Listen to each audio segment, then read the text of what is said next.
রাধে। তো এখন পুজো হয়ে গেছে, ভোগ লাগানো হয়ে গেছে।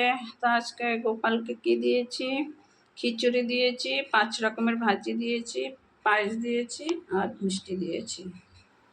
তো তোমাদের সঙ্গে তো একটা জিনিস শেয়ার করতে আমি ভুলেই গিয়েছি। যখন আমি এই সিংহাসনটা কিনেছি তখন এই থালগুলো কিনেছি। এগুলোকে কি বলে, এই থালগুলো কেনা হয়েছে। এগুলো হলো তোমার শ্বেত পাথরের থালা।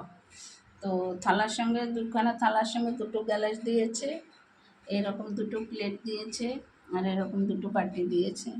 বাটি 2টো, একটা এরকম একটা প্লেটের ভিতরে আমি ওই শিব ঠাকুরকে বসিয়েছি। আর তো এই মন্দিরটা এক দিদিভাই জানতে চেয়েছিল কত নিয়েছে। তো এই মন্দিরটার দাম নিয়েছে 11,000 টাকা, আর এই থালের জোড়াগুলো নিয়েছে 5,000 টাকা। 2খানা থাল, 2খানা বাটি, 2খানা প্লেট, 2খানা গ্লাস। তো আজকের দুপুরবেলার ভোগ হয়ে গেল। তো রাধে রাধে, তোমরা সবাই ঠাকুর দর্শন করো, তোমাদের সবার মঙ্গল হোক। রাধে রাধে।